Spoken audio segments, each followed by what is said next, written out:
first of all, there's a big focus on agriculture today. I think that by the end of the day, the take-home message is going to be meat is the problem.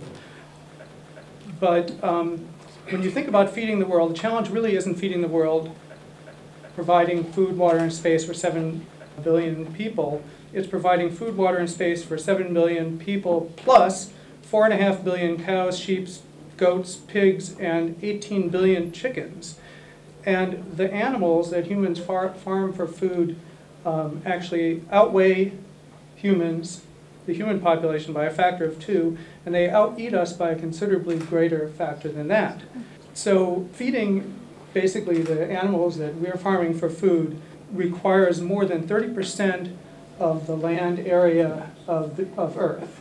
As you can see, the red and yellow represents areas where feed crops are the primary crops being raised, and you can see that in most of the developed world in the northern hemisphere, the crop cultivation isn't crops to feed humans, it's to feed that huge population of animals that we bring along with us.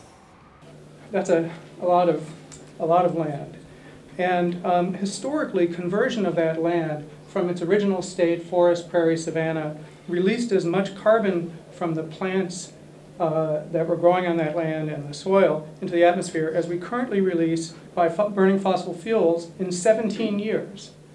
I'm not just whining about that. Actually, that creates a tremendous opportunity, because the flip side of that is that to the extent that we can convert these lands back to their original vegetation, it's the greenhouse gas equivalent of stopping all our CO2 emissions for that fraction of 17 years. If you look at the charts of CO2 levels over time, what you see is that people focus on the trend. It's going up and up and up.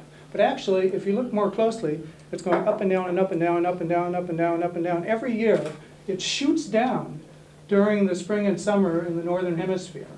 Okay? The CO2 level goes down very fast because photosynthesis is taking that CO2 and turning it into biomass. But it's not doing it enough to compensate for the burning of fossil fuels. If we could allow some of the farmland to convert back to its original state, we could actually bring down the CO2 levels faster than we're pumping out CO2 from burning fossil fuels. And of course, there's huge benefits in terms of water shortages and biodiversity and food security and stuff like that that you've heard today. There's an interesting opportunity. Replacing meat with plant-derived sources of proteins to the degree that you could would reduce the land area required to feed the human population and allow recovery of biodiversity and carbon capture ability. Reduce it by more than 80%. In other words, we'd recover about 25% of the total surface area of the planet we'd get back for whatever purposes we wanted to use it, carbon capture or solar energy or recreation or just leaving it alone and letting it grow. That's a lot of land. Would you have to then just grow more plants to feed people to make up for that? Absolutely not, because it turns out that just 4 crops, soybeans, corn, wheat, and rice alone, the annual harvests of those 4 crops provide more protein and calories than the entire human population consumes in a year. Wow.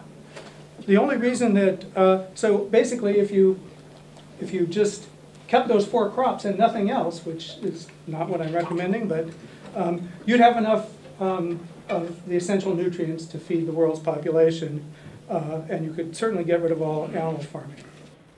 So you don't need any meat or dairy products to completely satisfy the nutritional needs of the entire human population with current production. I could find many references for this. This is just last year, the American Dietetic Association, which is sort of the scientific organization studies nutrition in the US, basically had a position paper that stated that vegetarian diets, including vegan diets, are healthful, nutritionally adequate, may provide health benefits, and that's true for every stage of the life cycle, including pregnancy, lactation, infancy, athletes, you name it, no problem. This is a personal choice that has consequences for the entire society. It's not just a matter of your own health or ethical choices or whatever. And I just wanted to point out a chart. This is was cited by one of the previous speakers.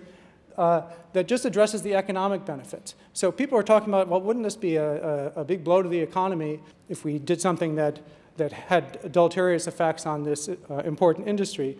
Well, this is actually an issue that's been studied quite a bit. This is actually a wonderfully researched and written paper in Climatic Change last year that modeled the economics of mitigating CO2 or other greenhouse gases to reach the target stabilization pathway that's more or less internationally agreed upon, even though no one's really doing anything about it. But the point that they make is that if you eliminated all animal foods from the diet, you would save 80% of the cost of stabilizing CO2 at the level that most governments, I think including the UK, have accepted as a reasonable target. And that amounts to tens of billions of dollars saved for the global economy. Okay?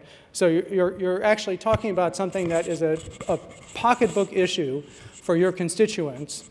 It's not a matter of just interfering in their personal choices. So it's doable. Is it crazy to think that, is it something that's just so politically inconceivable? I don't think it actually is, because half a century ago in the US, almost half the population was smokers. Now it's about 20%. And the reason was, basically, we woke up to the fact that tobacco is actually a terrible problem, enough of a problem to be a public policy issue. Well, tobacco is tiny compared to the problem. Meat is so much more of a problem. Both of these are basically unnecessary habits that are deeply entrenched in our culture. Well, tobacco was deeply entrenched in our culture. But they're completely dispensable, but they're habits. And they're supported not only by habit, but by very powerful industries that carry a lot of political clout and a lot of economic clout and so forth. But the same was true of tobacco 50 years ago. So basically, if the people here who are in Parliament, excuse the expression, have the cojones to basically face up to this problem and do something about it, I think there's actually a lot of progress that could be made. And I think that, if you look at, I think we can take a lot from the tobacco playbook, changing the economic incentives, taxing the products, and thereby raising the prices, but taxing them basically simply to reflect the cost of the environmental damage that if we don't pick up, our kids and grandkids are eventually going to have to pay. Do we want to be stealing from them? I don't think that's too cool. So I think there's a lot of political ways of approaching this, and that's all I have to say.